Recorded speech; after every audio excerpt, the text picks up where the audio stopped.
नमस्कार, मैं हूं आपके साथ अभिषेक पुंडीर।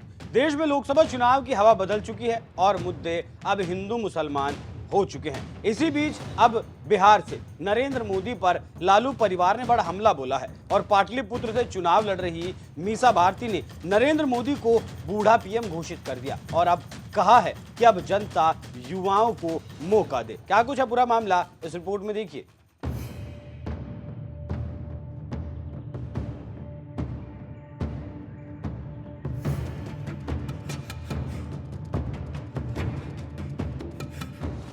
लोकसभा चुनाव अपने चरम पर है और अब जमकर जाति पाकिस्तान हिंदू मुसलमान चल रहा है। इसके साथ ही साथ व्यक्तिगत हमले भी होने लगे। उसी कड़ी में हमेशा बीजेपी के निशाने पर रहा लालू परिवार ने अब मोदी पर हमला बोला है और जो कहा है उसे सुनकर बीजेपी हक्का बक्का रह जाएगी। जी हां, लोकसभा चुनाव 2024 में पाटलिपुत्र लोकसभा सीट से आरजेडी की उम्मीदवार मीसा भारती ने नरेंद्र मोदी पर तीखा हमला बोला है और नरेंद्र मोदी को बूढ़ा करार दे दिया और कहा कि अब इस बूढ़े को 10 साल दे दिए, अब युवाओं को मौका दीजिए। मीसा भारती ने यहां तक कह दिया, अगर इंडिया गठबंधन की सरकार बनी तो वो कम उम्र के प्रधानमंत्री देंगे। इससे आप समझ सकते हैं कैसे लालू परिवार ने नरेंद्र मोदी पर हमला बोला है। इस पर अभी प्रतिक्रिया तो बीजेपी से नहीं आई, लेकिन ये बयान काफी तीखा है और ये बयान हंगामा मचा सकता है। राजनीतिक विश्लेषकों की माने तो बिहार का पाटलिपुत्र लोकसभा सीट काफी हॉट माना जा रहा है। इस बार भी पाटलिपुत्र लोकसभा सीट से बीजेपी के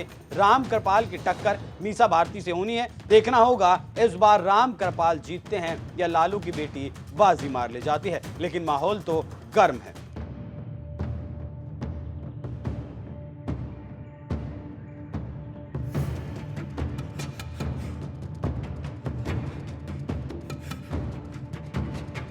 इस सीट को लेकर कुछ जानकारी आपको देते चले कि इस सीट पर राम कृपाल ने 2014 में लालू परिवार से टिकट मांगा था, लेकिन लालू परिवार ने अपनी बेटी को टिकट दे दिया। इसी से नाराज होकर राम कृपाल ने बीजेपी से टिकट मांगा और बीजेपी ने उन्हें टिकट दे भी दिया और वो फिर लगातार 2014 और 2019 में 2 बार लगातार यहां से सांसद बने। इस बार देखना होगा कि वो हैट्रिक लगा पाते हैं या नहीं। अगर समीकरण की बात करें तो पाटलिपुत्र लोकसभा में मतदाताओं की संख्या ये है: यादव 4 लाख, भूमिहार 3 लाख, कुर्मी 1.7 लाख, कुशवाहा 1.7 लाख, मुस्लिम 1.5 लाख।